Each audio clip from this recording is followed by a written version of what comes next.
Hello. आज मैं आपको केमिस्ट्री क्लास 9 से जो स्टार्ट होती है उसके बारे में बताने जा रही हूँ।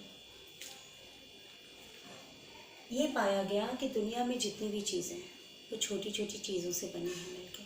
तो जो सबसे छोटा पार्टिकल पाया गया है उसको एटम कहा गया। एटम के बाद उसको फिर सब डिवाइड किया गया। तो साइंटिस्ट ने ये पाया कि एटम के अंदर मिडिल में आपका न्यूक्लियस है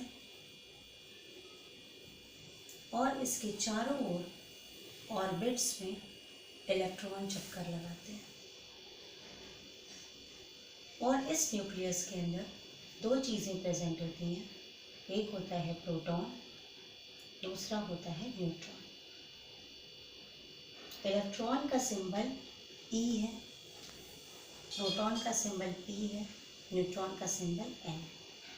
इलेक्ट्रॉन में जो चार्ज है वो -1 है, प्रोटॉन में +1 है और न्यूट्रॉन में नो चार्ज, इसके अंदर कोई भी चार्ज नहीं होता।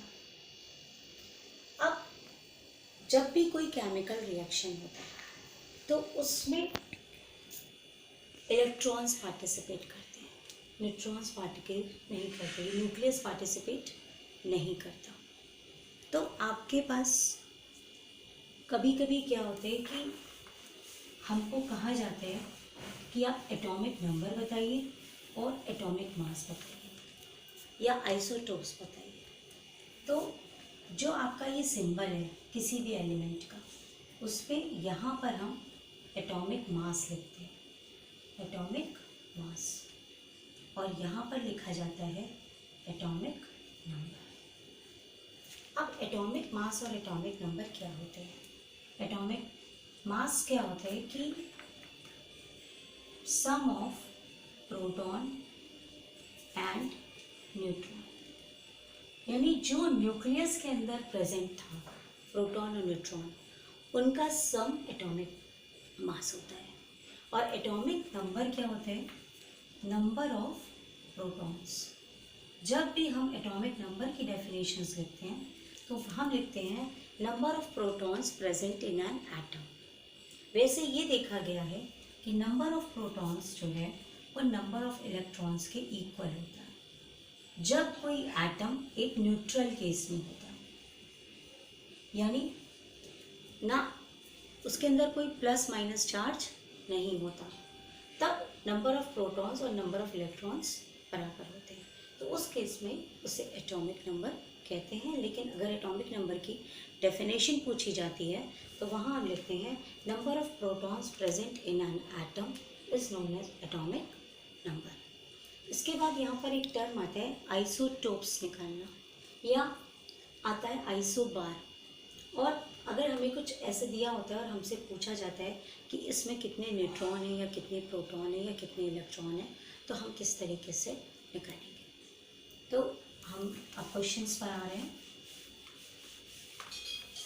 अगर आपको एक ऐसे दिया हुआ है, फॉर एग्जांपल यहाँ दिया है आपको 23 और यहाँ मान लीजिए 10 दिया है, हमसे पूछा गया है राइट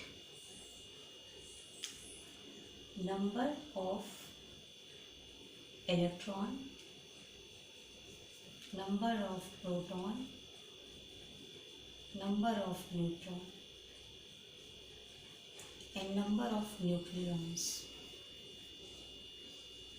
मान लीजिए हमसे ये पूछा जाए और ये दिया हुआ है, तो आपका जो एटॉमिक मास है वो है प्रोटॉन प्लस न्यूट्रॉन, और जो आपका एटॉमिक नंबर है वो आपका है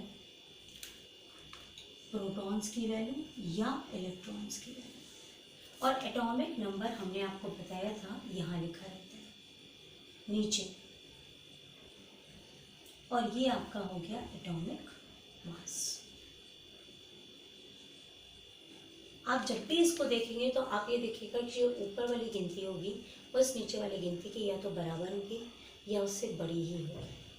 तो यहाँ से आपका डायरेक्ट हो जाएगा कि इस एलिमेंट का जो एटॉमिक मास है वो 23 है और इसका एटॉमिक नंबर मान लीजिए 10। अब हमें निकालना है यहाँ पे इलेक्ट्रॉन। तो एटॉमिक नंबर ही प्रोटॉन है और इलेक्ट्रॉन है। तो एटॉमिक नंबर कितना है 10। तो नंबर ऑफ इलेक्ट्रॉन्स कितने हो गए 10 और नंबर ऑफ प्रोटॉन्स कितने हो गए 10। तो न्यूट्रॉन अब हमें निकालना है। तो ये आपका 10 है और एटॉमिक मास कितना है 23। तो आप इसका यूज़ करिए। आपका फॉर्मूला है atomic mass is equal to proton plus neutron. तो एटॉमिक मास आपका कितना दिया है 23 और प्रोटॉन आपका कितना है 10 और न्यूट्रॉन निकालना है। तो आपने दोनों को क्या करने का माइनस करने का। यानी आप एटॉमिक मास से एटॉमिक नंबर को माइनस कर देंगे तो आपका क्या निकलेगा न्यूट्रॉन। तो ये आ गया 13। न्यूक्लियॉन्स भी क्या हो गया जितने प्रोटॉन और न्यूट्रॉन उसके अंदर प्रेजेंट है। तो प्रोटॉन और न्यूट्रॉन क्या है एटॉमिक मास। तो न्यूक्लियॉन्स अगर पूछा जाता है तो ये भी क्या है 23। तो इस तरीके से होता है आपका एक ही कंसेप्ट है। Thank you.